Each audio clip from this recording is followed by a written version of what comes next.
Dieu a parlé à son prophète et tout est en train de s'accomplir comme révélé. En 1933, un homme de Dieu nommé William Branham, prédicateur américain respecté par beaucoup, a dit qu'il avait reçu 7 visions de Dieu. Il croyait que ces visions montraient ce qui allait se passer dans le monde juste avant que Jésus ne revienne. Certaines de ces prédictions se sont déjà réalisées, d'autres semblent être en train de se réaliser sous nos yeux. D'abord, il a vu Mussolini envahir l'Éthiopie, mais son règne finirait mal et il serait tué par son propre peuple. Ensuite, Adolf Hitler allait entraîner le monde dans une guerre mondiale, puis disparaître dans des circonstances étranges, ce qui est arrivé en 1945. Puis, dans sa 3e vision, il voyait que 3 idéologies allaient dominer le monde, le fascisme, le nazisme et le communisme. Les 2 premiers tomberaient, mais le communisme resterait fort jusqu'à la fin. Et là, il donne une phrase importante, « Surveillez la Russie, le roi du Nord ». Et souvenez-vous, j'avais fait une autre prédiction à l'époque. Une simple prédiction. Et beaucoup d'entre vous, les vétérans, vous vous en souvenez.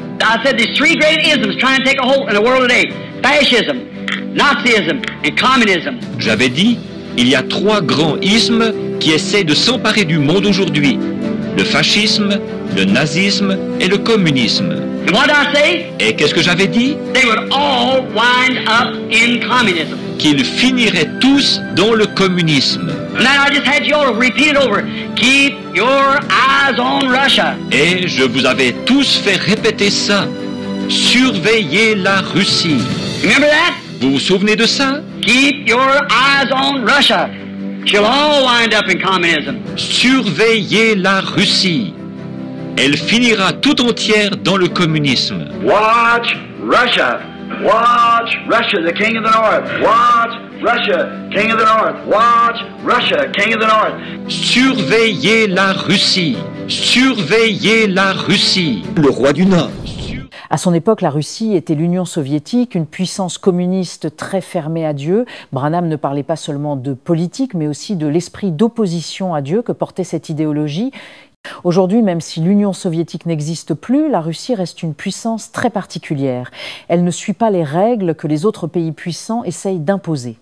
Elle agit souvent seule en défiant les États-Unis, l'Europe ou les Nations Unies, comme on l'a vu en Ukraine ou dans ses relations avec l'Iran, la Syrie ou la Corée du Nord. Elle bloque des décisions internationales et ne veut recevoir aucun conseil d'autorité extérieure. Elle trace son propre chemin, souvent de manière agressive. Cette attitude correspond étrangement à ce que Branham appelait le roi du Nord une puissance froide, puissante, isolée et dangereuse.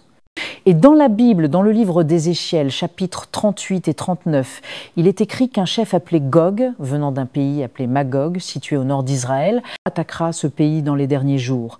Gog viendra avec d'autres nations, la Perse, aujourd'hui l'Iran, l'Éthiopie, la Libye et la Turquie. Plusieurs croyants pensent que Magog pourrait bien représenter la Russie, car elle se situe bien au nord d'Israël et elle est aujourd'hui proche de plusieurs de ces pays. Par exemple, l'Iran et la Russie sont alliés militairement et soutiennent ensemble des conflits dans la région. Selon la prophétie d'Ézéchiel, ce sera Dieu lui-même qui interviendra pour sauver Israël. Il enverra des tremblements de terre, des pluies de feu et provoquera la confusion dans les armées ennemies. Ce ne sera pas une victoire militaire normale, mais une démonstration divine pour que le monde sache que c'est Dieu qui protège son peuple. Et en ce sens, nous remettons en question cette guerre qui se passe en Israël. Donc si on regarde bien, William Branham disait que le communisme allait survivre et que la Russie serait un acteur majeur à surveiller. La Bible dit que Magog, le Nord, attaquera Israël dans les derniers temps avec l'aide d'autres nations. Et aujourd'hui, la Russie agit d'une manière qui ressemble de plus en plus à cette prophétie, en s'alliant avec des pays hostiles à Israël, à l'occurrence l'Iran, mais aussi la Russie en défi avec l'ordre mondial. Est-ce que ces choses sont déjà en train de se réaliser ? Peut-être. Peut-être que c'est encore pour plus tard. Mais chose sûre, c'est que les paroles de Branham et les prophéties bibliques sont plus actuelles que jamais. Elles sont comme une lumière pour ceux qui veulent comprendre les temps dans lesquels nous vivons. William Branham était un homme humble, né dans une famille pauvre, sans grande éducation. Pourtant, dès son enfance, il disait entendre une voix et voir des visions. Il ne comprenait pas toujours ce qui lui arrivait, mais il savait que quelque chose de spécial l'appelait. Plus tard, il comprit que c'était Dieu qui l'avait choisi pour une mission particulière. Il ne cherchait pas la gloire, il vivait simplement, priait beaucoup et passait du temps seul avec Dieu. Il disait souvent que sans Dieu, il n'était rien. Il ne faisait jamais de grandes décisions sans prier. Il attendait toujours que Dieu lui montre ce qu'il devait faire. Cette dépendance totale à Dieu était la base de toute sa vie. Son ministère a commencé avec des campagnes de guérison. Des milliers de personnes venaient et beaucoup témoignaient avoir été guéries après qu'il ait prié pour elles. Mais ce qui a vraiment marqué les gens, c'était sa capacité à dire à une personne son nom, son adresse, sa maladie, ou même des détails cachés de sa vie. Il disait que ce n'était pas lui, mais l'ange du Seigneur qui lui révélait ces choses. Cela montrait que Dieu était avec lui. Mais au-delà des guérisons, William Branham a fait de nombreuses prophéties qui se sont accomplies. Par exemple, il avait annoncé la Seconde Guerre mondiale, la montée d'Adolf Hitler, la chute de Mussolini et même la création d'une voiture sans conducteur. À l'époque, cela semblait fou. Mais aujourd'hui, ces voitures existent. Il avait aussi parlé de la montée du communisme, de la dégradation morale dans le monde et de l'influence croissante des femmes dans la politique américaine. Tous ces événements se sont réalisés parfois des dizaines d'années après qu'il les ait annoncés. Il avait aussi prophétisé la mort du président Franklin Roosevelt, la construction du barrage de Hoover et même des tremblements de terre dans certaines régions précises. Il avait annoncé la mort de Marilyn Monroe avant qu'elle ne se produise. Il avait aussi dit que le pape quitterait le Vatican pour aller à Jérusalem, ce qui s'est réalisé des années plus tard. Il avait prédit la montée de l'œcuménisme, c'est-à-dire l'union des églises sous une même autorité, ce qui est en train de se produire aujourd'hui.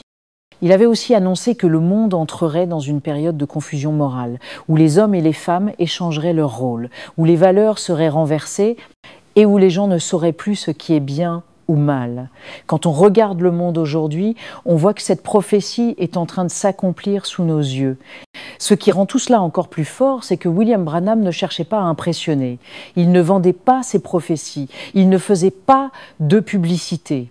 Il disait simplement ce que Dieu lui montrait et il laissait le temps confirmer ses paroles. Il disait souvent « Si ce que je dis vient de Dieu, cela s'accomplira. Sinon, ne me croyez pas. » Jusqu'à la fin de sa vie, il est resté fidèle à ce que Dieu lui avait confié. Il n'a jamais changé son message pour plaire aux gens.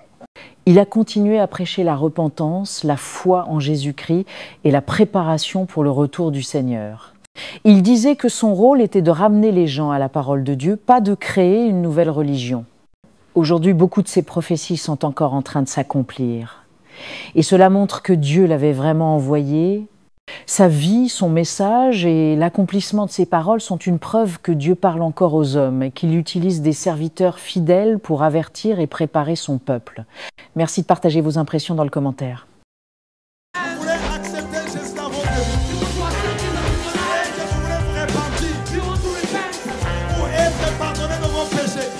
C'est pourquoi, mes amis, vous ne pouvez pas croire dans un prophète qui vient, qui dit que lui, il est le chemin. J'étais païen, j'étais beau. Je deviens chrétien, je deviens vilain. Comment?